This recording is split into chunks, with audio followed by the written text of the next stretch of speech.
मिस्र एक ऐसा मुल्क जो सिर्फ नक्शे पर मौजूद नहीं बल्कि तारीख की जिंदा सांस लेता हुआ बाब है। ये वो सरजमीन है जहाँ सदियों पहले ताकतुर फिरौन हुकूमत करते थे, जहाँ दरियाए नील की लहरें सहरा की खामोशी को जिंदगी देती हैं और जहाँ हर पत्थर अपने अंदर हजारों साल पुरानी कहानियां छिपाए बैठा है। जब सूरज एहराम मिस्र की चोटियों पर तुलुआ होता है तो ऐसा महसूस होता है जैसे वक्त ने खुद को रोक लिया हो। यही वो जगह है जहाँ इंसान ने पहली बार अजमत की वो मिसालें कायम की जिन्हें आज भी दुनिया हैरत से देखती है। दरियाए नील मिस्र की असल रूह है। अगर नील ना होता तो शायद मिस्र सिर्फ एक बेजान सहरा रह जाता। हजारों साल पहले भी लोग इसी दरिया के किनारे बसते थे और आज भी मुल्क की अक्सरियत उसी के गर्दाबाद है। नील की जरखीज जमीन ने मिस्र को अनाज, फल और कपास से माला माल किया। लोग सुबह सौज के साथ काम शुरू करते और शाम को नील के किनारे बैठकर जिंदगी की थकन उतारते। इसी दरिया ने मिस्र को सिर्फ खुराक ही नहीं दी बल्कि एक तहजीब, एक शिनाख्त भी दी। फिर आता है फिरौनों का दौर, एक ऐसा जमाना जब बादशाह खुद को खुदा समझने लगे थे। उन्होंने एहराम बनवाए, अपनी लाशों को मुम्मी बनाकर महफूज किया और यकीन रखा कि वो मौत के बाद दोबारा जिंदा होंगे। गीजा का अजीम एहराम आज भी इंसान की मेहनत और ताकत की अलामत है। लाखों पत्थर,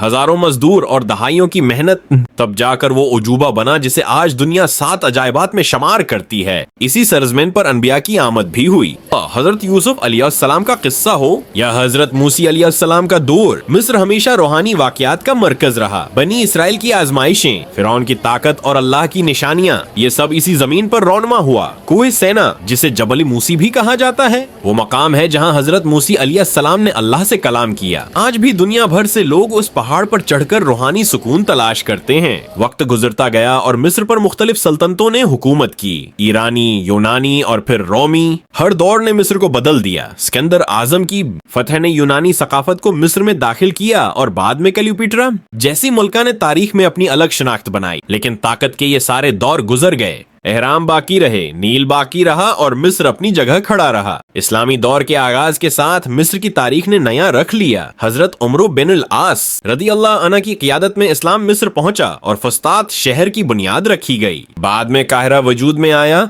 जो आज मिस्र का दिल समझा जाता है। जामिया अल अज़हर जैसे इल्मी मराकिज ने दुनिया भर के तलबा को इल्म की रोशनी दी। मसाजिद, बाजार और पुरानी गलियां आज भी इस इस्लामी दौर की याद दिलाती हैं। उस्मानी दौर के बाद मिस्र जदीद सियासत के मैदान में दाखिल हुआ। 20वीं सदी में आजादी की तहरीकें उठीं और आखिरकार मिस्र एक जमहूरिया बन गया। जदीद दौर में मिस्र ने जंगें भी देखी और अमन मुआहदे भी। 2011 के इनकलाब ने दुनिया को दिखाया कि अवाम की ताकत किस तरह हुकूमतें बदल सकती है। आज मिस्र एक ऐसा मुल्क है जो अपनी कदीम तारीख और जदीद दुनिया के दरमियान तवाजुन बनाने की कोशिश कर रहा है। मौजूदा मिस्र में जिंदगी तेज रफ्तार है। काहिरा की सड़कें कभी खाली नहीं होती, बाजार रात गए तक खुले रहते हैं और लोग खाने पीने और मौसीकी के शौकीन हैं। किशरी जैसे रवायती खाने हर गली में मिलते हैं। लोग खुश मजाज और मेहमान नवाज हैं और खानदान के साथ वक्त गुजारना उनकी जिंदगी का अहम हिस्सा है। यहाँ मजहब भी है, तफरीक भी और जदीद कल्चर भी। मईशत में सियाहत, ज़राअत, गैस और टेक्सटाइल अहम किरदार अदा करते हैं। हर साल लाखों सियास एहराम, लिक्सूर के मंदिर और नील के क्रूज देखने आते हैं। फुटबॉल यहाँ का जुनून है और मिस्री खिलाड़ी आलमी सतह पर नुमायां हैं। मुश्किलात के बावजूद मिस्र आज भी मशरिक वस्ती और अफ्रीका का एक अहम मुल्क है जो अपनी तारीख पर फख्र करता है और मुस्तकबल की तरफ बढ़ने की कोशिश कर रहा है। मिस्र की सबसे बड़ी हकीकत यही है कि ये सिर्फ एक मुल्क नहीं बल्कि एक मुसलसल जारी कहानी है। यहाँ माजी हर कदम पर जिंदा है और हाल उसके साथ चलता है। एहराम की खामोशी,